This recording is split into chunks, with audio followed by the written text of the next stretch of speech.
잠언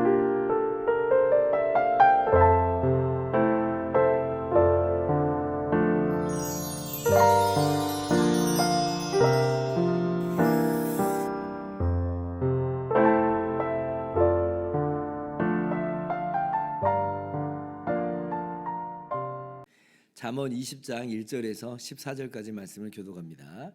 포도주는 거만하게 하는 것이요 독주는 떠들게 하는 것이라. 이에 미혹되는 자마다 지혜가 없느니라. 왕의 진노는 사자의 부르짖음 같으니 그를 노하게 하는 것은 자기의 생명을 해하는 것이니라. 다툼을 멀리하는 것이 사람에게 영광이거늘 미련한 자마다 다툼을 일으키느니라.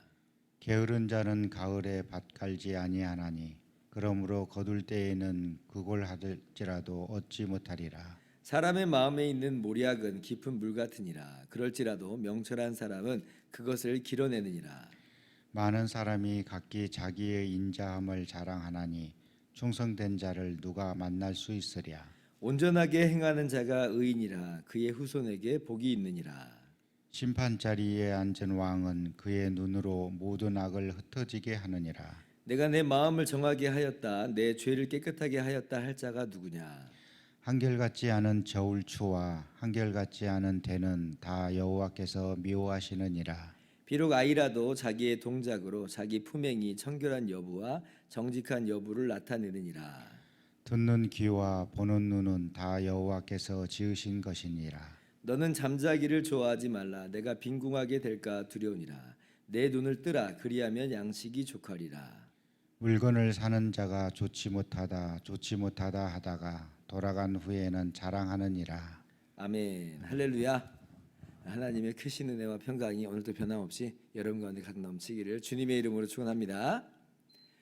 오늘 말씀의 주제 중 하나는 왕의 진노입니다. 왕의 진노 혹은 왕의 심판이에요. 2절 말씀, 왕의 진노는 사자의 부르짖음 같으니 그를 노하게 하는 것은 자기의 생명을 해하는 것이니라 말씀하고 있죠. 오늘날이야 민주사회가 되다 보니까 왕을 찾아보기가 힘듭니다. 왕이 있다고 해도 명목상 왕, 명예직이지 옛날처럼 어떤 절대 권력의 위치는 아니죠. 영국이나 이웃의 일본이나 한 나라를 보면 그렇습니다. 그런데 옛날에는 이제 왕이 절대 권력이었죠. 나라의 주권이 오늘날은 우리가 우리 국민에게 있다고 하지만 옛날에는 이 나라의 주권은 왕에게 있었습니다. 그러니까 이제 이 왕의 눈밖에 난다든지 왕의 진노를 산다든지 하는 건 그야말로 그냥 그건 끝장나는 거예요. 그러니까 이런 이제 배경을 우리가 이해를 하면서 오늘 말씀을 좀 보는 것인데, 자 그러면 2절에 무엇이 과연 왕을 노하게 하는 것이겠느냐, 이걸 이제 우리가 알아야 되는 거죠. 왜냐하면 이제 그걸 피해야 되는 거니까. 그러면 우리가 이 문제를 이제 풀기에 앞서서 먼저 알아야 될 것이 있는데, 먼저 이제 이 왕이 어떤 왕인지를 좀 알아야 돼요. 어떤 왕인지, 왕의 어떤 성품, 왕의 성향을 좀 알아야죠. 대학에서 시험 잘 보는 학생들의 특징이 뭐예요? 교수님의 성향, 교수님의 특징을 정말 잘 아는 친구들이에요. 그러니까 출제 의도를 알아야 문제를 잘 푸는 겁니다. 마찬가지예요. 이 왕이 어떤 분이냐, 이걸 아는 것이 필요합니다. 그리고 또 알아야 되는 그런 내용이 있어요. 뭐냐면, 자 지금 내 눈앞에 이제 왕이 있는데, 이 왕이 그러면 궁극적인 최고 권력자냐, 이 왕이 진짜 궁극적 왕이냐 하는 거예요. 아니면 이 왕 그 위에 또 궁극적인 이제 왕이 계시는 거냐. 그래서 지금 눈앞에 있는 이 왕은 대리하는 왕이냐, 이걸 또 우리가 알아야 됩니다. 왜냐하면 우리가 그냥 이 눈앞에 있는 이 왕의 성향을 알고 그 성품을 따라서 했는데, 근데 궁극적인 왕의 모습하고는 좀 다르다, 이러면 이거 정말 큰 문제가 되겠잖아요. 코드가 그렇게 어긋나 버릴 수도 있어요. 이 궁극적 왕과 이 눈앞에 보이는 대리 왕은 그렇습니다. 이스라엘에서 이제 그랬죠. 사실은 하나님을 대리하는 왕으로서 이스라엘 왕이 자리하고 있는 것인데, 그런데 이제 하나님하고 코드가 다른 왕들이 있었습니다.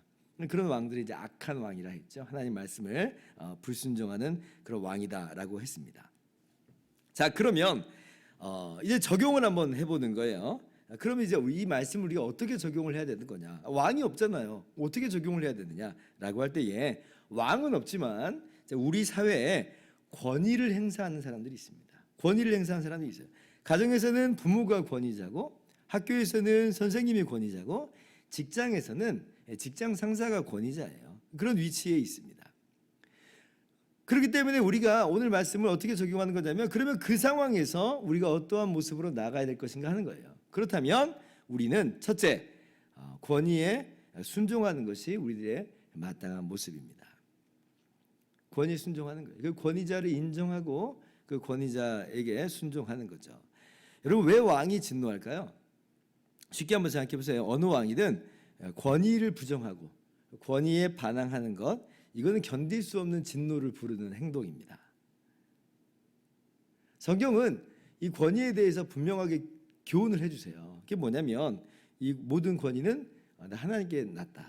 권위에 복종하는 것이 성경적 교훈입니다. 로마서 13장 1절을 보면, 각 사람은 위에 있는 권세들에게 복종하라. 권세는 하나님으로부터 나지 않음이 없나니 모든 권세는 다 하나님께서 정하신 바라. 이렇게 말씀하세요. 여러분, 이게 얼마나 어마어마한 내용이냐면, 이 로마서의 배경을 보면요, 이때는 로마 제국이 지금 모든 나라를, 그 당시 지중해를 둘러싸고 있는 모든 나라와 모든 민족을 다 정복하고 다스리는 때예요. 한마디로 식민지가 있고 피정복지가 있고 피정복민이 있는 겁니다. 거기에 지금 이 복음이 들어가고, 로마서가 물론 로마 교회에게 쓴 편지지만 그렇다고 로마 교회만 읽으라는 거 아니잖아요. 그 모든 이 로마 제국 내에 당시의 모든 교회들이 그 편지를 읽었을 텐데 얼마나 고민이 많이 되겠어요. 위에 있는 권세에게 복종하라, 이게 무슨 말이에요? 어떻게 보면 지금 눈앞에 있는 로마 총독들, 로마 황제에게 복종하라까지, 그렇게까지 읽혀지는 겁니다. 어마어마한 내용, 엄청 고민되는 내용이에요. 예수님께서도 가이사의 것은 가이사에게 이렇게 말씀하셨어요. 그러니까 그 식민지민으로서 내는 조세에 대해서 부정하지 않으십니다. 허용해요. 이게 뭐냐면 그만큼 권위에 대한 복종은 하나님께서 말씀하신 내용이다라고 하는 것입니다. 오늘날은 권위 부정 사회예요. 그러니까 저마다 자기가 권위자가 됐습니다. 자기가 기준이고 자기가 신이 되는 사회가 돼버렸고, 그러니까 눈앞에 있는 권위도 부정하고, 심지어는 어디까지 부정해요? 하나님이라고 하는 권위도 부정합니다. 내가 하나님 되겠다는 거예요. 하나님도 내 마음에 안 들면 가차없이 그냥 밀어냅니다. 이게 이제 오늘날의 사회인데, 그러나 분명하게 하나님께서 교훈하시는 내용은 권위에 복종하라. 우리 눈앞에 있는 그런 권위자들에게 사회에서나 직장에서나 가정에서나 학교에서 권위를 인정해주고 권위를 따르는 것이, 이것이 첫 번째 모습이다라고 하는 거예요. 두 번째, 오늘 말씀을 우리가 어떻게 적용하면서 우리의 모습을 빚어나갈 것이냐면, 자, 이건 이제 생활의 지혜가 될 것인데, 성경적 가치에 위배되지 않는 것들, 그러니까 뭐 성경에서 직접적으로 말씀하시지 않는, 이렇게 해도 괜찮고 저렇게 해도 괜찮은 이런 부분에 있어서는 그 위에 있는 그 권위자의 성품과 성향을 알아서 거스르지 않게 하는 것이 오늘 말씀을 적용하는 생활의 지혜입니다. 아까 교수님의 성향을 알고 출제 의도를 알면 문제를 잘 푼다고 그랬잖아요. 마찬가지예요. 우리가 지금 내 마음에 막 안 든다고, 이건 내 스타일이 아니라고, 그래서 윗사람이 별로 좋아하지도 않는데 자꾸 자기 마음대로 그렇게 자기 하고 싶은 대로 하는 사람이 있어요. 그러면 그 사람은 지금 자기 속은 편할지 모르겠는데 어때요? 관계가 자꾸 틀어집니다. 관계가 틀어지고 멀어지고, 이제 그래서 자기에게도 이게 손해가 되는 경우들이 많이 있어요. 생활의 지혜는 뭐냐? 맞춰주는 거예요. 맞춰주는 거예요. 물론 그렇다고 이제 과도하게 막 다 맞춰줬다가는 막 내 속이 다 문드러질 수 있으니까 좀 약간 적정선을 좀 지키는 게 필요하겠죠. 그러니까 우리 정신 건강도 좀 생각을 해야 되니까. 그래서 너무 막 과도하게까지 하는 것은 아니라 할지라도, 그러나 이 권위자의 성품과 그 성향을, 스타일을 좀 알아서 우리가 맞춰줄 수 있는 그런 생활의 지혜가 오늘 두 번째 적용이라 할 수 있겠어요. 괜히 진노를 부를 필요는 없는 것입니다. 세 번째 가장 중요한 게 있죠. 세 번째 가장 중요한 우리의 삶의 모습은 뭐냐면, 궁극적 왕을 기억하라 했습니다. 그러므로 궁극적 왕이 원하시는 바를 알고 행하는 것이에요. 그러니까 궁극적인 왕이신 하나님의 진노를 부르는 모습은 오늘 우리의 삶에서 절대적으로 피해야 된다. 여러분, 궁극적 왕이 누구예요? 하나님이시잖아요. 모든 만물을 창조하시고 모든 만사를 경영하시는 하나님이 진정한 왕이세요. 그래서 우리 눈앞에 보이는 권위에 복종하는 이유는 하나님이 말씀하셨기 때문에 복종하는 거지, 눈앞에 있는 그 왕 때문에 복종하는 건 아닙니다. 반대로 말한다면 눈앞에 보이는 그런 왕이 불합리하고 그리고 성경적이지 않는 가치를 우리에게 요구할 때는 우리는 거절하는 거예요. 왜냐하면 우리는 궁극적인 왕이신 하나님을 따른 사람들이기 때문에 그래요. 하나님의 진노를 부르는 것이야말로 가장 어리석은 모습이다. 여러분, 하나님 그럼 원하시는 게 뭐냐 우리가 알아야 되겠잖아요. 8절부터 11절 말씀 분명하게 말씀해 주세요. 교독합시다. 심판 자리에 앉은 왕은 그의 눈으로 모든 악을 흩어지게 하느니라. 내 죄를 깨끗하게 하였다 할 자가 누구냐? 한결같지 않은 저울추와 한결같지 않은 되는 다 여호와께서 미워하시느니라. 11절 비록 아이라도 자기의 동작으로 자기 품행이 청결한 여부와 정직한 여부를 나타내느니라. 여기 왕의 하나님을 한번 딱 넣어보세요. 그러면 하나님께서 어떠한 지금 모습으로 우리 가운데 나타나시는지, 또 하나님이 뭘 원하시는지 우리가 분명하게 알 수 있어요.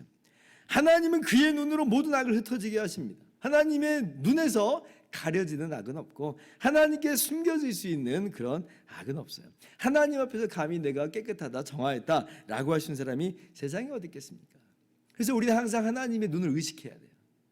세상 사람들의 눈에는 그 눈을 우리가 속일 수 있지만 하나님의 눈은 속일 수 없다. 하나님이 원하시는 것은 바로 뭐냐면 한결같은 모습으로 공의롭게 정의롭게 살아가는 것이, 공정하게 대하는 것이 하나님이 원하시는 모습이에요. 세상 사람들은 사람을 따라서 차별하고 추를 달리합니다. 그렇죠? 나의 이익을 위해서 나의 이익에 따라서 추를 다르게 매겨요. 교묘하게. 근데 그런 모습들은 하나님이 미워하신다는 거예요. 사람은 속여먹을 수 있을지라도, 나에게 이익은 됐을 수 있을지라도 모든 것을 알고 계시고 보고 계시는 하나님의 눈을 피할 수 없고 그 진노를, 그 심판을 피할 수 없다.